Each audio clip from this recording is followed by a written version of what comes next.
देखिए, ये जो ढोंगी बाबा बनते हैं, इनको कहीं ना कहीं नेताओं, अधिकारियों और प्रशासन, इन सबका संरक्षण इनको प्राप्त होता है। इस पर मेरा यही कहना है कि अंधविश्वास फैलाने वाला रिस्पॉन्सिबल नहीं है। रिस्पॉन्सिबल हम होते हैं, क्योंकि हमें अपने आप को एजुकेट करना है। कि लोग शिक्षित होंगे तो अंधविश्वास के खिलाफ आवाज भी उठाएंगे और उस पर विश्वास भी नहीं करेंगे, तो ऐसी चीजें कम होंगी। बावजूद इसके लोग जागरूक नहीं हो पा रहे, आज भी जो है उस अंधविश्वास पर विश्वास करते जा रहे हैं। नमस्कार, मैं हूं छवि पारेशर और आप देख रहे हैं सहारा समय का डिजिटल प्लेटफॉर्म मेरे साथ। अंधविश्वास, जादू टोना और चमत्कारी शक्तियों को लेकर ढोंग करने वालों के खिलाफ अक्सर आवाजें उठती रहती हैं और समाज के सैकड़ों हजारों जागरूक लोग अपने अपने संगठनों के माध्यम से लोगों को इन कुरीतियों के खिलाफ आगाह करते रहते हैं। और अभी ताज़ा मामला जो जुड़ा है वो साकार हरि उर्फ भोले बाबा से जुड़ा है और इसी मुद्दे पर आज हम चर्चा करने वाले हैं अपनी सहारा समय की डिजिटल टीम से, जिसमें हमारे साथ कुछ जूनियर और कुछ सीनियर शामिल हैं। तो चलिए जानते हैं अंधविश्वास पर उनकी राय। सर, आपका नाम? सुरेंद्र देसवाल। अंधविश्वास पर क्या कहना चाहेंगे? देखिए, ये जो ढोंगी बाबा बनते हैं, इनको कहीं ना कहीं नेताओं, अधिकारियों और प्रशासन, इन सबका संरक्षण इनको प्राप्त होता है। वरना इतना बड़ा साम्राज्य ये लोग बना लेते हैं ढोंगी बाबा, तो इसका जो सीधा सीधा फ़ायदा उठाते हैं नेता अपने राजनीतिक हित के लिए, और भोली भाली जनता अंधभक्ति के विश्वास में आकर लुट जाती है। और ऐसा ही जैसे ये हाथरस में बड़ा हादसा हुआ है, ये हादसा एक सोची साची साजिश के तहत ही हो सकता है। इसकी वजह यही हो सकती है कि जनता भोली है और अज्ञानी है।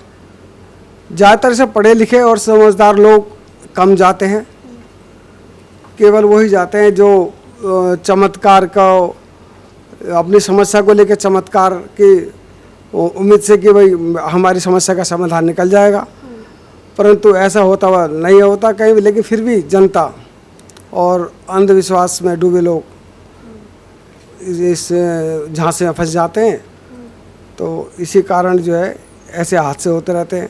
ठीक है, आपने बोला कि नेता जो होते हैं वो इस चीज़ को लेकर मतलब कहीं ना कहीं इसका फ़ायदा उठाते हैं, तो क्या अभी जो हाथरस में जो मामला हुआ था उस पर आप क्या कहना चाहेंगे? मतलब उसको आप प्रशासन की गलती बता रहे हैं? इसमें प्रशासन पूरी तरह से इन्वॉल्व है, क्योंकि बिना प्रशासन के इतना बड़ा साम्राज्य कोई भी बाबा नहीं बना सकता। वहाँ पे पार्षद भी होते हैं, विधायक भी होते हैं, सांसद भी होते हैं, उनकी सब रेख देख में कहीं ना कहीं वो इनडायरेक्टली तौर पर उनमें इन्वॉल्व होते हैं। लेकिन वो इन सब चीज़ों से बचते हुए लेकिन राजनीतिक हित के लिए अपना उनको इस्तेमाल करते हैं, चुनाव प्रचार में और भी दूसरे मामलों में। अंधविश्वास के लिए ये जो बाबा जितने भी बनते हैं, जो अपने मंदिर में जो नए नए बाबा बनते हैं, ये अपने अपने एजेंट को तैयार करते हैं और हर एक गांव में, शहरों में भेजते हैं। और वो एजेंट जो है वो भोले भाले लोगों को वो समझाते हैं, बताते हैं कि भाई वहाँ बाबा ऐसे हैं, चमत्कार से आपकी कोई समस्या है तो उसको हल कर देंगे, उसको सॉल्यूशन निकाल देंगे और तुरंत ठीक कर देंगे। तो उनको कोई जो समस्या से ग्रसित लोग होते हैं उनको तो समाधान चाहिए होता है, वो जैसे तैसे करके उनकी बातों में आ जाते हैं, वो वहाँ चले जाते हैं। और बाई चांस कोई ना कोई ठीक भी हो जाता है। जो ठीक हो जाता है तो उसको वो मानते हैं कि हाँ बाबा का इसमें आशीर्वाद है, बाबा का पर वो है इसमें। तो इसलिए जो लोग हैं उसके द्वारा जुड़ते चले जाते हैं लोग और इस तरह से उनका साम्राज्य बन जाता है। इस पर मेरा यही कहना है कि अंधविश्वास फैलाने वाला रिस्पॉन्सिबल नहीं है। रिस्पॉन्सिबल हम होते हैं, क्योंकि हमें अपने आप को एजुकेट करना है। हमें सही गलत में निर्णय में वो जजमेंट वो हमारा होता है, क्या सही है क्या गई। क्योंकि जो सामने वाला अंधविश्वास फैला रहा है या जो भी ज्ञान दे रहे हैं, हमें नहीं पता ना कि उनकी क्वालिफिकेशन क्या है, उनका बैकग्राउंड क्या है, हम नहीं जानते हैं। हमारे समाज में जो वो लोग हैं जो पढ़े लिखे हैं, जिन्हें पता है कि वो क्या बोल रहे हैं, नहीं बोल रहे हैं, उनकी जिम्मेदारी बनती है कि हम लोगों को एजुकेट करें। क्योंकि अभी जो हाथरस में वो आप देख सकते हैं कि जितने भी लोग थे वो या तो लोअर मिडिल क्लास थे या मिडिल क्लास थे। जितनी भी भीड़ थी उसमें आप लोगों को देख कर समझ सकते हैं कि वो कितना एजुकेटेड हैं और नहीं है। तो मेरा यही मानना है कि ऐसे बाबाओं को दोष के ऊपर दोष डालने से बेहतर है कि अगर हम लोगों को एजुकेट करें तो शायद फ़र्क देखने को ज़्यादा महसूस होगा। देखिए, भारत में अंधविश्वास बहुत दिनों से चलता चला आ रहा है और उसका एक प्रमुख कारण है कि अशिक्षित होना। तो वो चीज़ों को समझ नहीं पाते हैं। विश्वास और अंधविश्वास में बहुत बारीक सा अंतर है। किसी चीज़ को हम विश्वास करते हैं कि ये चीज़ है, ये घड़ी है, ये समय बताती है, लेकिन समय खराब चल रहा है, किसी बाबा ने कह दिया कि समय खराब चल रहा है, वो अपने आप को समय खराब मान के किसी पत्थर के सामने जाके अपना सर झुकाना शुरू कर देते हैं। तो ये हमको अपने आप को, हमारी ये जिम्मेदारी है, हमारी भी जिम्मेदारी है और सरकार की भी जिम्मेदारी है कि लोग शिक्षित होंगे तो अंधविश्वास के खिलाफ आवाज़ भी उठाएंगे और उस पर विश्वास भी नहीं करेंगे, तो ऐसी चीज़ें कम होंगी। अब मैं ये बताना चाहूँगा कि बीते 1.5 सालों में राम वृक्ष और बाबा राम रहीम से लेकर और रामपाल मथुरा तक इतनी सारी चीज़ें होने के बावजूद भी प्रशासन अभी तक नहीं चेता, सरकारों ने इस पर कोई विशेष एक्शन नहीं लिया। तो ये दर्शाता है कि कहीं न कहीं इन बाबा और इन पाखंड फैलाते हैं, पाखंड के विश्वास में लेकर जनता को गुमराह करते हैं, उनके खिलाफ कोई कार्रवाई नहीं होती है, इसलिए उनकी दुकान चल रही है। तो इस दुकान को चलाने में कहीं न कहीं सरकार का मौन समर्थन रहता है, प्रशासन उसकी अनदेखी करता है, तभी इसको बढ़ावा मिलता है। और चूंकि धर्मवीर जनता है, शुरू से ही भारत प्राचीन काल से धर्मवीर हुए, तो उसे कोई भी चीज़ धर्म की आड़ में समझा दिया जाता है, आध्यात्म की आड़ में समझा दिया जाता है, उसको वो सच मानकर उसी का अनुसरण करने लगते हैं। तो इसके लिए ज़रूरी है कि हमें शिक्षा दी जाए और शिक्षा के साथ साथ प्रशासन सतर्क हो कि ऐसे बाबाओं को, ऐसी सभाओं को रोके, वहाँ जाने से लोगों को वो करें, एजुकेट करें, उनको शिक्षित करें कि ये सब चीज़ें नहीं होनी चाहिए, धर्म के आड़ में या आध्यात्म की आड़ में इस तरह के आयोजन नहीं होने चाहिए, उस पर रोक लगनी चाहिए। अच्छा, भी बहुत अच्छा टॉपिक उठाया है। देखो, ऐसा कि जो अंधविश्वास है, तमाम अंधविश्वास को लेकर के देश में जो जागरूक लोग हैं, जो बुद्धिजीवी लोग हैं, वो लोगों के बताने की कोशिश करते आ रहे हैं, बरसों से करते आ रहे हैं, बावजूद इसके लोग जागरूक नहीं हो पा रहे। आज भी जो है उस अंधविश्वास पर विश्वास करते जा रहे हैं। लेकिन अब वो समय आ गया है, छवि मैं बताऊं कि अब एक केंद्रीय कानून बनाने की ज़रूरत है। हमारे देश के लोगों की आदत है कि वो बातों से कम सुनते हैं और डंडे से ज़्यादा सुनते हैं। मैं तुम्हें बता दूं छवि कि हमारे देश में जादू टोना और ये जो अंधविश्वास है, इसको लेकर के सबसे पहला कानून हमारे बिहार में बना था 1999 में। वहाँ ऐसा कोई नहीं करता है, ठीक है। उसके बाद से दूसरा राज्य बना था महाराष्ट्र, जहाँ 2013 में कानून बना था। मैं एक छोटी सी बात बता दूं तुम्हें, एक बार जब धीरेन्द्र शास्त्री वहाँ गए थे प्रवचन करने, कथा करने के लिए, तो वहाँ से वो चले आए थे। ऐसा कहा जा रहा था कि जो चीज़ें वो दिखा रहे हैं वो उस अधिनियम के तहत वो एक अपराध था, लिहाजा उन्होंने वहाँ से वो सत्संग बंद करके वापस लौट आए थे। उसी तरह जो तीसरा हमारा राज्य है वो कर्नाटक, वहाँ पे 2017 में एक कानून बना, जादू टोना वगैरह वगैरह। एक बात और बता दूं कि 2016 में हमारे देश की लोकसभा में एक बिल आया था, डायन निवारण अधिनियम, यानी prevention of which hunting act, लेकिन वो लोकसभा में पारित नहीं हुआ।